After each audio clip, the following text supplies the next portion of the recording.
Hey y'all, how's it going? Welcome back to my channel, or welcome to my channel if you are new here. My name is Emily, and on this channel we talk about disability advocacy as well as mental illnesses, specifically with my experience in being legally blind as well as having depression and anxiety. So in today's video, I want to talk to you all about how I talk to kids about my disability.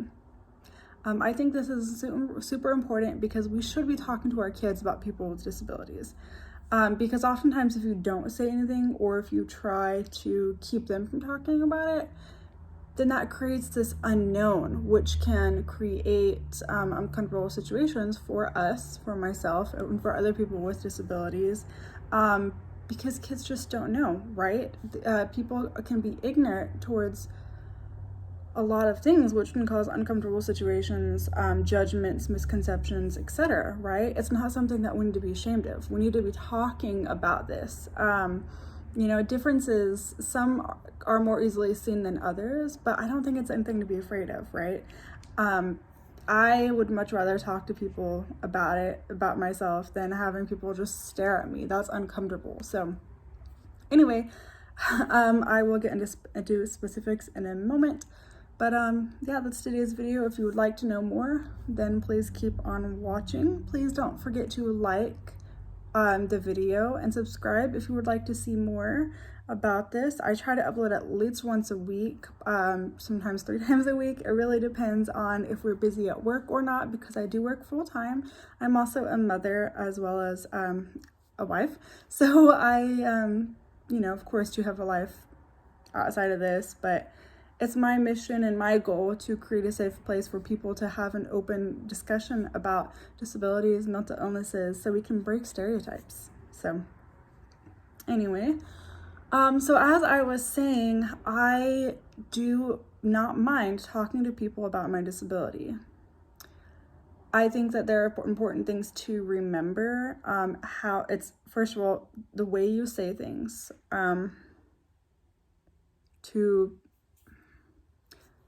like, let's say, you don't have a disability and you want to talk to someone who does have one about it. I don't remember if I ended up posting this video, but I had a bad experience with an Uber driver one time. And one of the things that she asked me was, why can't you see me? And that was triggering for me, because why can't you is kind of accusatory. It's like, I take that personally. Like, if I could see you, I would. I'm not doing it on purpose. Obviously, I have nothing to gain from not being able to do something. In fact, I could beat myself up about it. Oh, I wish I could. My life would be so much easier, things like that. So that's one thing not to do, is if someone has a disability, don't ask, why can't you do this or why can't you do that? It's accusatory. So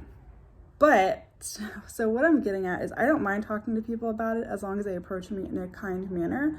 But I also like to think about, so that Uber driver who asked me that, I wasn't like, yeah, I took it personally. It did bother me, but I didn't show her it bothered me, because I had to think about her intentions. Her intentions, I don't think she had any ill will towards me. She was picking me up. She was a kind lady. She's driven me before, and I've had good experiences with her. So I try to think about their intentions. If they're not trying to make fun of me or anything like that, then I will have that open discussion. You know what I mean? And so with kids, oftentimes they're going to pick up on the attitude that you have around them, right? If you have a positive attitude, more often than not, they'll be positive.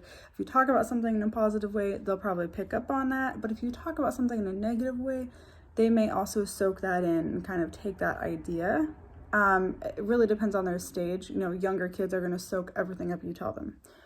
You tell them the sky is green, they'll go, okay, it's a green sky. You know what I mean? I don't want to get off on a tangent, but how I talk about my disability with kids depends on their like cognitive ability to understand different words. I have to keep that in mind. But let's take these kids that I used to babysit for an example. One of them is 10, one of them is 7, and one is 4. I've been babysitting them for 4 years. So whenever I first started watching them, I didn't outright say, hey, by the way, I'm visually impaired, or hey, by the way, I'm legally blind. Because if I outright say that to someone, it's not going to explain it in a way for them to understand. So they may be overly cautious or XYZ. I don't know. It opens the door for some unknowns, maybe some uncomfortable situations. For younger kids, this is what I like to do. I like to, again, I'm in a situation where I've adapted to my surroundings. Like, I know what I need to do, what I need to use in order to do like the same thing that you want to do, right? So let's take a game, for example. They used to love this matching game. There's like a big picture and you put it on the table in front of you, and then there's a card. It's like a deck of cards. You flip a card and it's like an item you have to find on that picture, right? So instead of me saying, hey, I can't play that game because I can't see it, I could have said that. And I don't think anything bad would have come of that. I could have said it and been fine. But instead, I decided to play it, but I would say, oh, this is a kind of a small item. Just so you know, I can't see as well as you can. I'm visually impaired, or some things are harder for me to see. Okay, I have to see close up. So this item may be hard for me to see. So just so you know. That kind of puts it in a way for them just to understand, like, okay, this one is harder, but for a bigger item that we had to find, I would say, oh, this is a bigger one. I think I'll be able to find that one. So kind of in a way for them to visualize what's easier for me to see and what's not, right? Like an example, rather than me just using big terms. They might not need, like, they're like, what the heck, big word, I don't even know. Okay, lady, whatever you say, I don't know what it means. So anyway, so with the game, I'm able to say, hey, this one is harder for me to see, this one I can see. Or sometimes I would pick up the picture real quick, like, or, you know, bring my face closer to it, but I'll let them know. And if they want to ask me more questions, great, I have no problem with that. And then, oh, okay, so another thing is books. It's easier for me to read large print books, right? So I would just say, like at bedtime for reading a book, I would say, hey, this book might be harder for me to read. I'm gonna have to hold it close to my face and then show you the picture, okay? So that they know. And a lot of times they're like, yeah, sure. Or they're like, oh, that's okay. You know, I'll just get this one is bigger. And I'm like, okay, so no problem. They don't really care. Kids don't really care, you know? So we need to be more okay about having these conversations with them. Don't be afraid to talk about something, because you are gonna set the example of how to feel about people with disabilities. It's not anything to be like hushed over.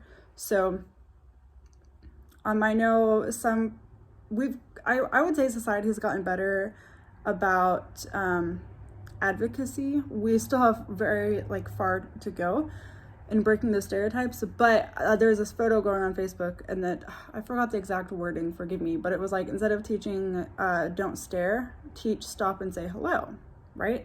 So when I was a kid, there was this man in a wheelchair, and they were in like the smaller car, and I would, whenever sometimes they would get home, and I would watch them, because I'm like, well, to me, in my kid's mind, I'm like, how are they gonna get from the car to the house? Where's a wheelchair? It's like a small car, not because usually you would see large wheelchair accessible vehicles, like the van where they have the ramp to get in and out of. This was not it. This was like a small four-door car, not an SUV. So anyway, I was staring, and then the mom was like, hey, don't stare, that's not nice, you come say hi if you want to.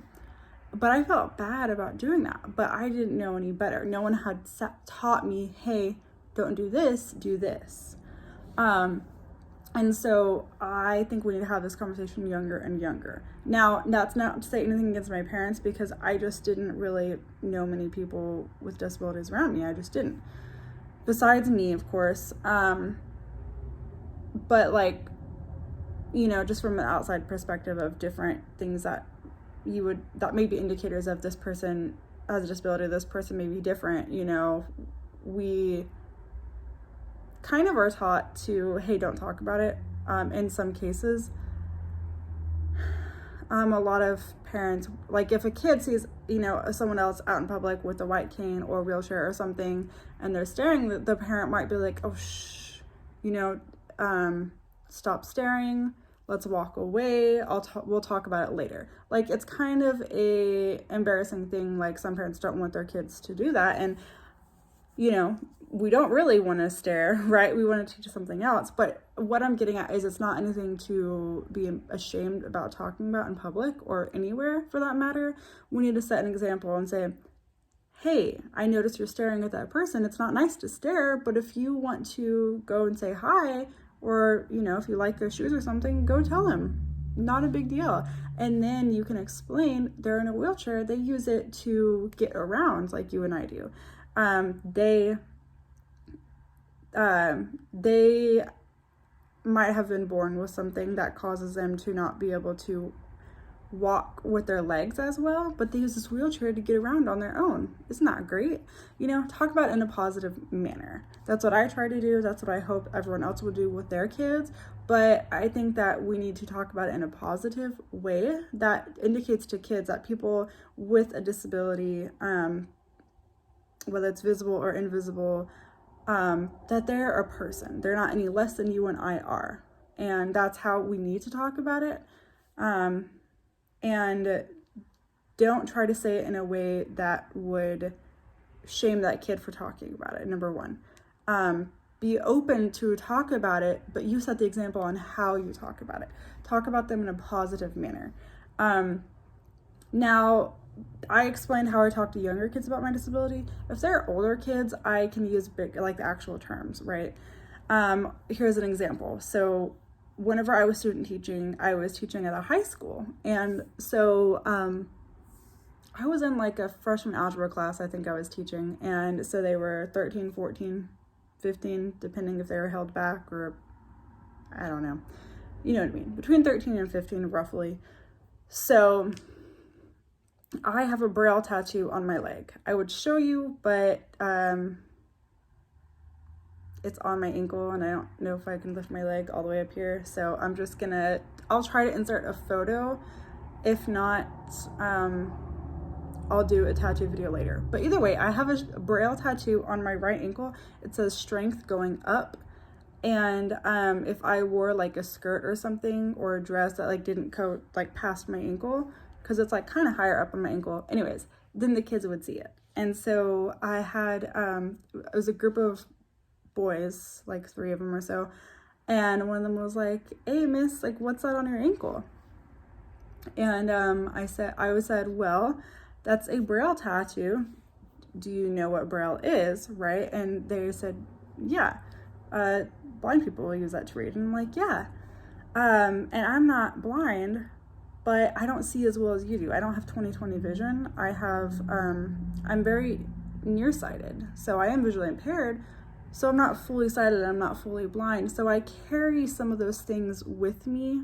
My disability doesn't define me, but it's a part of me, right? But I feel like it gives me strength, And I explained it just like that, and they were like, hey, good for you, miss, that's awesome. They just took it as how I said it, and they're like, wow, awesome. I was careful to say it in a way that I don't think I positioned it in a way where they thought they could take advantage of me. And that wasn't the first thing that I didn't tell them as soon as they met me, because I did have to create rapport with those kids so that they wouldn't automatically make judgments if I just went out and told them, right? Get to know me as a person, and then I will tell you about my disability and how I want to explain it to you. And I think that has worked for me. So I mean, there's not necessarily a black or white, right or wrong way to say it. It does depend on the disability. And I think that people with disabilities may have different perspectives. This is my own perspective, what has worked with me. I think that things that we just need to remember are, don't be afraid to talk about it. Set an example for your kids on how to talk about people with disabilities, and also too, because if you want to take it a step further and say, don't stare, go and say hello, right? Treat them like a normal person, just, hey, how's it going? I really like the color of your shirt. Purple's my favorite color. Awesome, great, you know, and then move along, you know. So that's just my perspective. If you have any questions or anything else you want to add to that, let me know. You know, I would love to have a discussion with you all. I think it's a discussion we need to be having with our kids earlier and earlier, because, you know, if you're an adult and you either don't know how to talk to people with disabilities, or you are ashamed to talk about it, your kids are going to pick up on that, and that's going to keep a generation of, you know, people with disabilities are different, don't talk about them, don't talk to them, etc. We don't want to do that. We want to break those stereotypes, right? I may look a little bit different than you in certain ways, but that's okay. We're still people. We still have the same goal in life. We want to succeed, right? We are still people. And it's important to not be afraid to see those differences. Don't point it out and use it like to make fun of someone by any means, but understand, hey, this person uses a cane. This person uses a wheelchair. This person can't see as good as you. This person maybe has a reading deficit. This person may be dyslexic or whatever. Like, if we have more discussions about what exists in this world, then we are allowing each other to succeed through, how do I say this? If we are afraid to talk about something, it creates that gap. Because more often than not, you're going to come into contact with someone who has a disability or someone who knows someone who does. It's more common than we think. And in my opinion, we all have a difference. Like I just talked about, we all have a difference. Differences just look different. I know I've said that word a million times, but it's okay to talk about it. The more we talk about it, the more understanding there is, and less of a barrier that is, because it's not an unknown. There's no fear of, I don't know. We need to help each other out and be more open to talk about it and to understand it, so it's not a fear, so we can all just move on with our life and succeed. And, you know, to me, having disability is not the more difficult part of my life. It's how people react to it. And if there were other people who knew how to either interact with me or knew about the ins and outs of my abilities or insecurities or whatever, then it wouldn't be as big of a deal. So anyways, that is my thought for the day. I thought I would share it with you all. I hope you have a great day, and I'll see you in the next video. Bye.